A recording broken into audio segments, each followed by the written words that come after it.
إن الحمد لله نحمده ونستعينه ونستغفره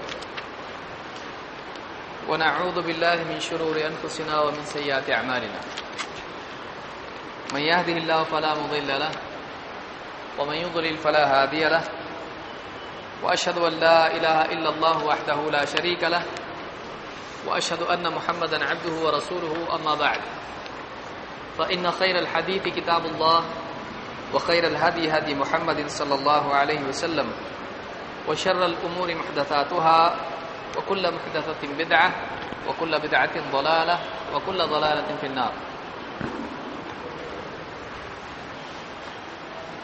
اس سے پہلے درس میں ہم نے دیکھا تھا کتاب و سنت کی اتباع کی کیا اہمیت ہے. اب ہم آگے بڑھتے ہیں کہ اللہ کے نبی صلی اللہ علیہ وسلم کی اطاعت کی دین میں کیا اہمیت ہے. عربی زبان میں طاعت کی کیا معنی ہے؟ طاعت اور الزام اور اطاع کیا مطلب ہے؟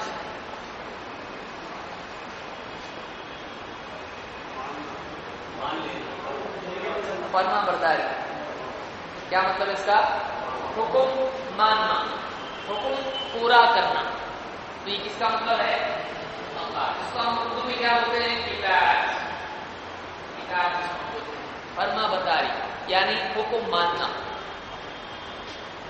تو اس سلسلے میں ہم کچھ باتیں دیکھیں گے کہ نبی صلی اللہ علیہ وسلم کی اطاعت کی کیا اہمیت ہے. نمبر ایک، سب سے پہلی بات تو یہ ہے کہ رسولوں کے بھیجنے کا مقصد ہی یہ ہے کہ اللہ کا جو بھی حکم ہے وہ رسول لوگوں کو بتائیں اور لوگ اس بات کو مان لیں. کیا اللہ تعالیٰ ڈائریکٹلی بندوں سے کلام کرتا ہے؟ ہر ایک سے اللہ کہتا ہے نماز پڑھ؟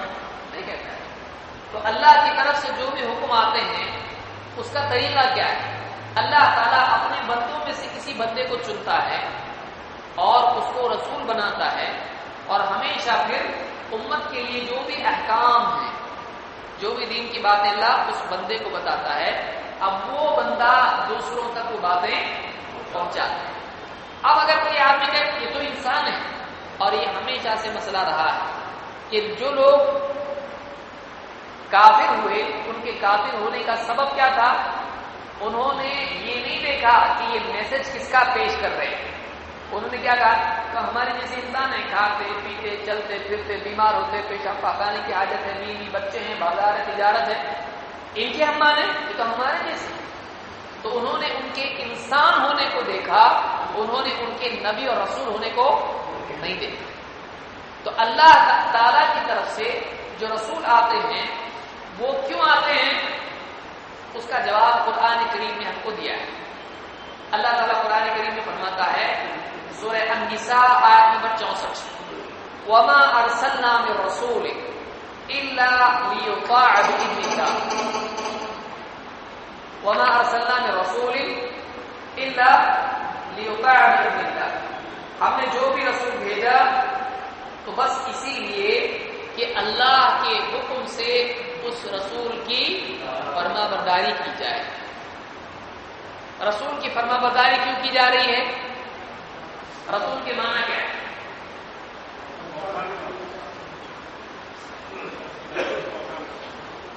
اور پہلان کو عربی زبان میں کیا کہتے ہیں؟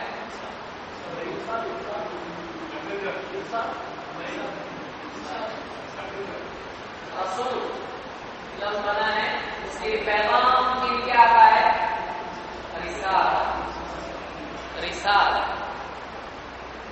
ہمارے رسالے آتے ہیں، اردو میں رسالہ بولتے ہیں، میسج کے لیے لفظ. پیغام، رسالہ کا معنی کیا ہے؟ میسج، پیغام. اور پیغام کسی کی طرف سے لے کر کسی کے پاس جانے والے کو کیا کہتے ہیں؟ رسول. تو اللہ نے فرمایا کہ وَمَا أَرْسَلْنَا مِن رَّسُولٍ، ہم نے جو بھی رسول بھیجا إِلَّا لِيُطَاعَ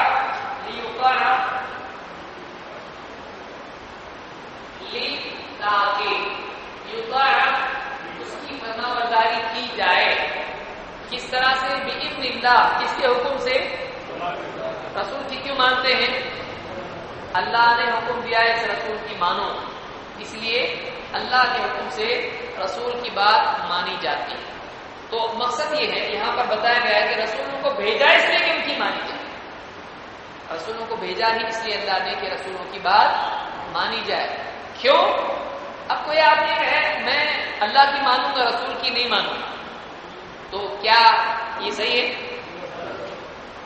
ایسا آدمی مسلمان رہے گا کہ نہیں؟ اس نے کس کی نہیں مانی؟ اللہ کی نہیں مانی یا رسول کی نہیں مانی؟ رسول کی تو نہیں مانی، اور اصل وہ رسول کی بات کی کیوں؟ اس لیے کہ رسول اپنی طرف سے کوئی چیز دیتے ہیں، رسول اللہ کی طرف سے دیتے ہیں۔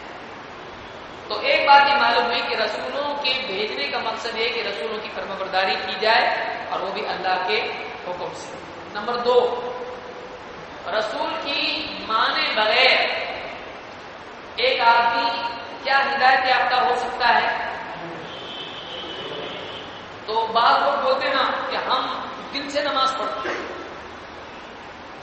چلتا ہے ایسا، بولے ان کو معرفت مل گئی ہے، یہ پہلے شریعت پہ چلے، پھر طریقت پہ آیا، پھر معرفت پہ آیا، ابھی حقیقت پہ پہنچ گئے، اب ان کے اوپر شریعت نہیں ہے۔ تو اب یہاں پر یہ دیکھنا ہے کہ واقعی ہدایت پر کون ہے۔ اللہ تعالیٰ نے قرآن کریم میں سورہ النور آیت نمبر 54 میں کیا کہا؟ وَإِن تُطِيعُوهُ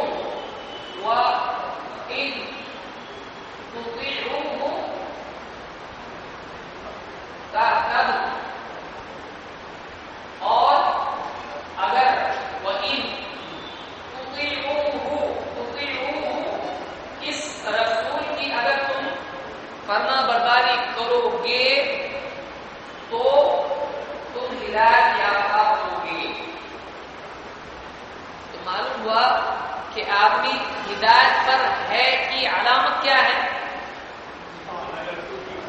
اللہ کے رسول صلی اللہ علیہ وسلم کے حکم وہ مان رہا ہے۔ تو معلوم ہوا کہ ہدایت پر ہے یا نہیں چیک کرنے کے لیے کیا کریں گے؟ ہاں، نبی کی اطاعت دیکھی جائے یا کرامت دیکھیں گے، جیب میں ہاتھ ڈال کے 6 روپے کی نوٹ نکال کے دیتا، صحیح ہے؟ بابا جیب میں سے پیسے دیتے، کبھی منہ میں سے سونے کا نوٹ نکال کے دیتے، یا ایسا ایسا کرتے تو وہ بھی نکلتے۔ اس طرح کی ساری کرامتیں کام کی نہیں ہے۔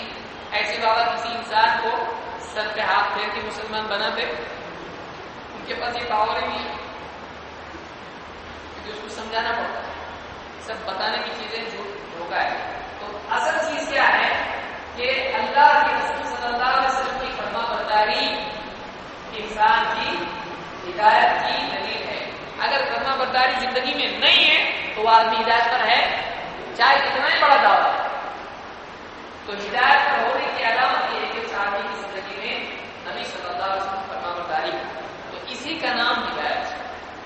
کوئی آدمی کہے کہ ہم بابا کی مانتے ہیں اور بابا بہت ہدایت یافتہ ہے، پہنچے ہوئے ہیں، اگر بابا کی زندگی میں رسول صلی اللہ علیہ وسلم کے حکم ہیں تو ٹھیک، شریف اگر چرس گانجا پی رہے ہیں، ناچ رہے ہیں، ننگے رہ رہے ہیں، گالیاں دے رہے ہیں، اور سب کچھ سود خوری اور سب کچھ چرس گانے سب چل رہا ہے، ناچ رہے ہیں، ڈپٹی بجا رہے ہیں، ڈھول تاجے سب کچھ، جمعہ چھوڑ رہے، نماز چھوڑ رہے، روزے چھوڑ رہے، تو یہ آدمی واقعی بابا ہے کہ ڈینجر ہے؟ کیونکہ اس کی زندگی میں کیا ہے؟ نبی کا حکم نہیں ہے۔ سمجھ میں آیا؟ ایک سمپل فارمولا ہے، کتنی چھوٹی ہے آپ یاد کر سکتے ہیں، آپ اس سے بڑے بڑی گمراہیوں کا رد کر سکتے ہیں، بڑے بڑے لوگوں کے دعوے توڑ سکتے ہیں، اور بہت بڑے بابا پاؤ دھو کے پیو لیتے۔ اس حال میں کیا ہے کہ اگر یہ اس رسول کی اطاعت کریں تو ہدایت ہے، نہیں تو نہیں۔ تو معلومات کی ہدایت کا دائرہ نبی کی اطاعت ہے۔ ہمارے لیے بھی بات ہے اور دوسروں کے تعلق سے بھی چیک کرنے کی چیز ہے کہ اس کے دھوکے میں ہم نہ آئیں۔ جو مسلمان دھوکے میں پڑے ہوئے ہیں ان کو نکالنے کے لیے آسان آیت ہے، آپ اس کو یاد کر سکتے ہیں۔ وَإِن تُطِيعُوهُ تَهْتَدُوا، اگر یہ اطاعت کرتے ہیں اس نبی کی، یہاں پر ہو جو آ رہا ہے تُطِيعُوهُ، اور یہ ہو یعنی کون؟ کس کی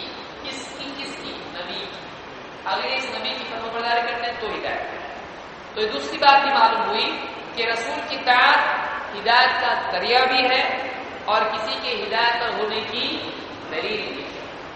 اطاعت نہیں تو ہدایت بھی ہے. نمبر 3، اللہ اور اس کے رسول کی اطاعت جنت میں داخلے کا سبب ہے، اور اگر نہیں کرتا ہے تو ایک آدمی جنت سے محروم ہو سکتا ہے. اللہ تعالیٰ کیا فرمایا؟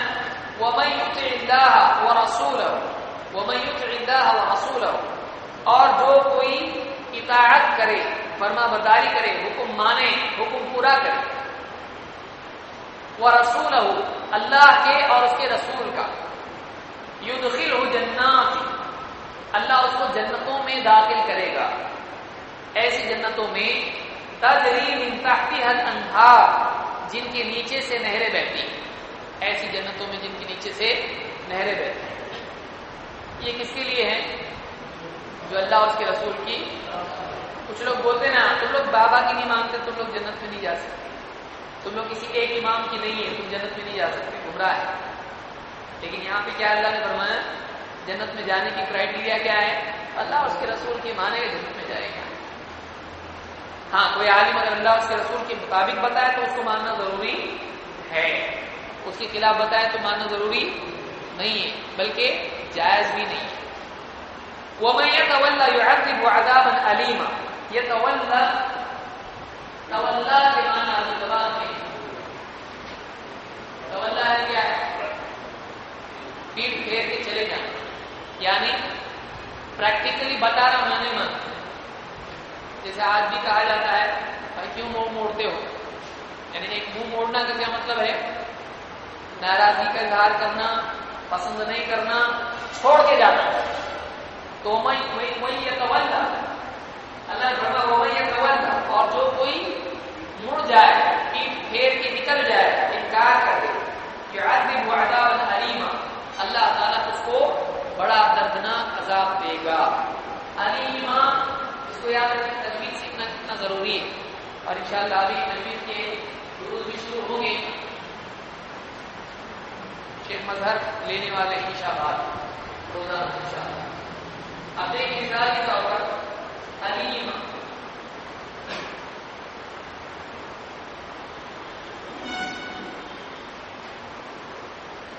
یہ کیا ہے؟ اور یہ علیم ہے، اور یہ علیم، یہ عین ہے، یہ علیم ہے، اور یہ علیم ہے. اس کا مطلب کیا ہوتا ہے؟ دردناک، وہ کتا ہے.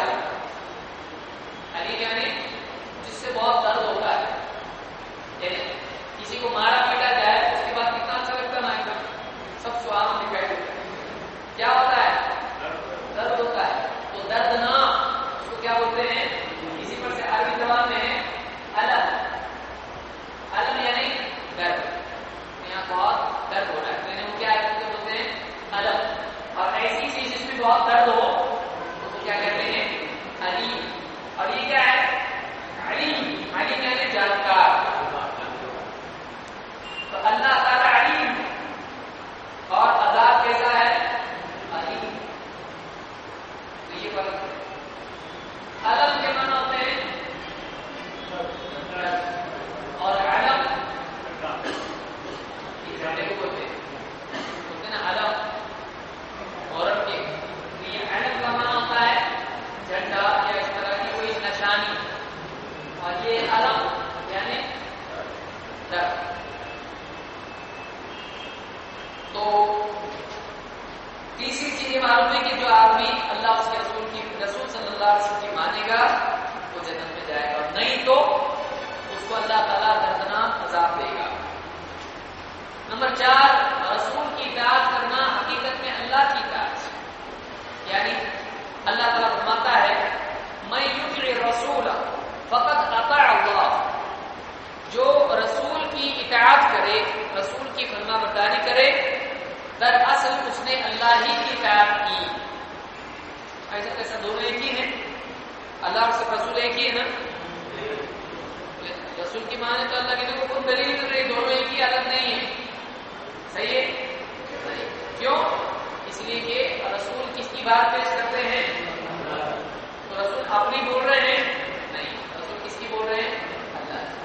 من یطع الرسول فقد اطاع اللہ، جس نے رسول کی اطاعت کی دراصل اس نے اللہ ہی کی اطاعت کی. ومن تولی، اور جو پیٹ پھیر کے نکل جائے، وما ارسلناک علیہم حفیظا، تو اے نبی ہم نے آپ کو ایسے لوگوں پر نگراں بنا کر نہیں بھیجا ہے.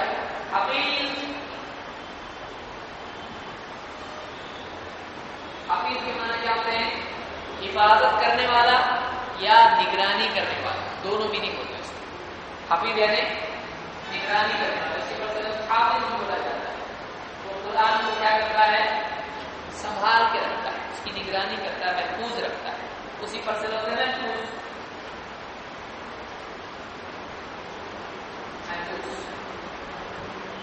تو حفیظ کے معنی نگرانی کرنے والا.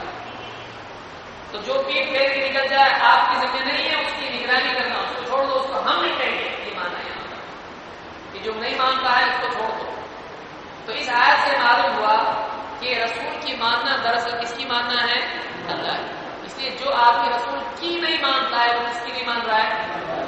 اس سے معلوم ہوا کہ حدیثوں کا انکار کرنا دراصل اللہ کی بات کا انکار کرنا، کیونکہ یہ دلیل اس بات کی کہ آپ کو حدیث بھی ماننا ضروری ہے.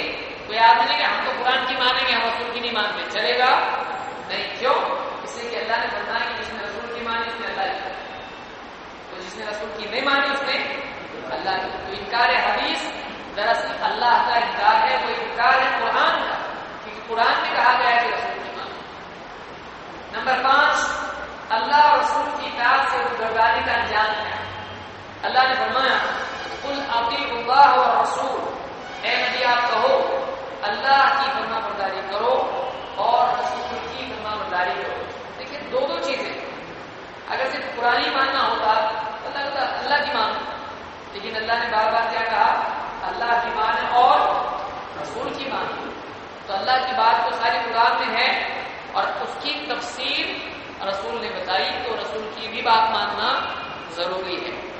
قل اطیعوا اللہ والرسول فإن تولوا، پھر اگر وہ پیٹ پھیر کے چل گئی، یعنی تولو کے معنی کیا ہے؟ یعنی پیٹ پھیر کے جانے کا مطلب انکار. آپ یہ نہیں کر سکتے کہ شراب پی رہے کو تو یہ کافر ہو گئے. دو چیزیں یاد رکھیے، ایک ہے ایک انسان کا کسی چیز کو ماننے سے انکار کرنا، دو اس چیز کو ماننا لیکن کرنا نہیں. دونوں ایک ہی ہے یا الگ ہے؟ الگ ہے. کچھ لوگ تھوڑا سوچ رہے ہیں ابھی اور مارکس کاٹ کر کے پیپر چلے.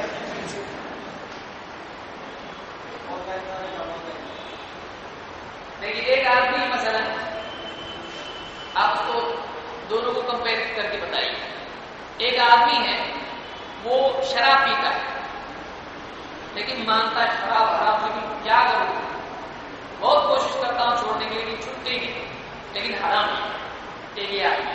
دوسرا شراب پیتا نہیں کیونکہ اس کو پسند نہیں، انٹرسٹ نہیں، لیکن بولتا ہے شراب میں غلط کیا ہے، تھوڑا سا تو یہ کیا مسئلہ کیا ہے. تو ان دونوں میں زیادہ برا کون؟ جو پی رہا ہو جو نہیں پی رہا ہو؟ نہیں پی رہا ہو زیادہ برا. اس سے معلوم ہوا کہ ایک انسان کا عمل بظاہر کم برا دکھتا ہے لیکن وہ حقیقت میں کیا ہوتا ہے؟ زیادہ برا. کیوں؟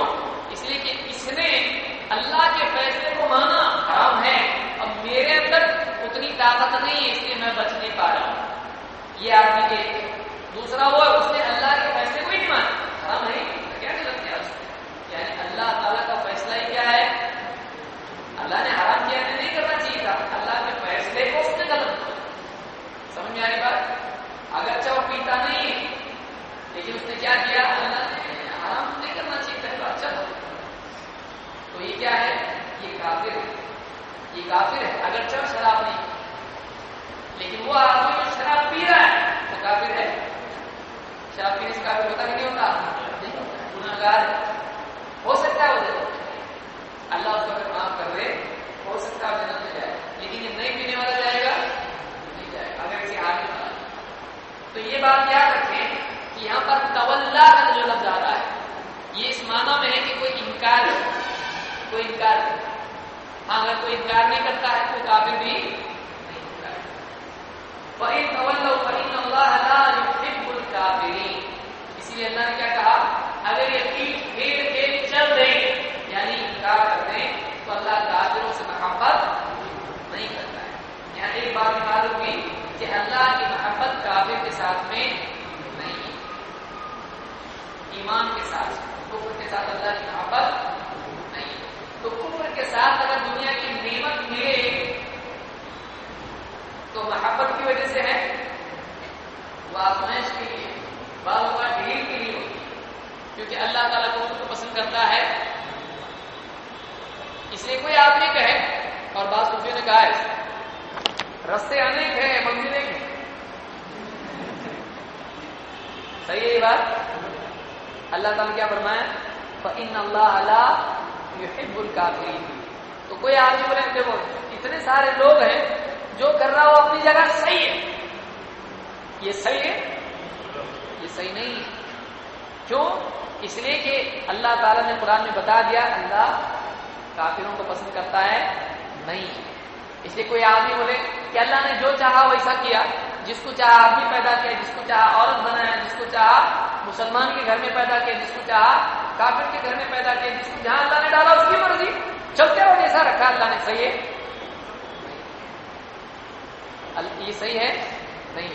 یعنی اللہ نے جس کو جہاں رکھا وہیں رہو ایسا صحیح ہے نہیں. تو کوئی آدمی پاؤں پھسل کے گڑھے میں گر گیا, کس نے گرا ہے؟ اب اس کو بول اللہ نے گرا ہے باہر نہیں آنے کا آتا کہ نہیں آتا باہر. تو جہاں جو آدمی ہے اس کو دیکھنا بھائی صحیح جگہ پہ ہے کیا. اگر صحیح جگہ پہ نہیں ہے تو وہاں سے باہر آنا پڑے گا. اسی لیے اللہ نے انسان کو علم دیا, عقل دی, آنکھیں دی, کان دی. اندھا بھی ہے تو سن کے آئے اور اگر بہرا ہے تو دیکھ کے آئے. اب اگر کوئی آدمی اندھا بھی ہو جائے بہرا بھی ہو تو کیا کرے گا. تو یہ آیت بتاتی ہے کہ اللہ کو کفر پسند ہے نہیں ہے. تو کوئی آدمی اگر کوئی غلط کام کر رہا ہے تو وہ اللہ سے دلیل نہیں لے سکتا ہے کہ اللہ نے ہم کو ایسا بنایا. بول سکتا ہے کیونکہ اللہ کوئی پسند نہیں ہے. اللہ نے بتا دیا اب تو مت کر ویسا. اللہ نے تجھ کو آزادی دی, تجھ کو قدرت دی. تو یہ کچھ باتیں تھیں جو نبی صلی اللہ علیہ وسلم کی فرما برداری سے متعلق تھیں.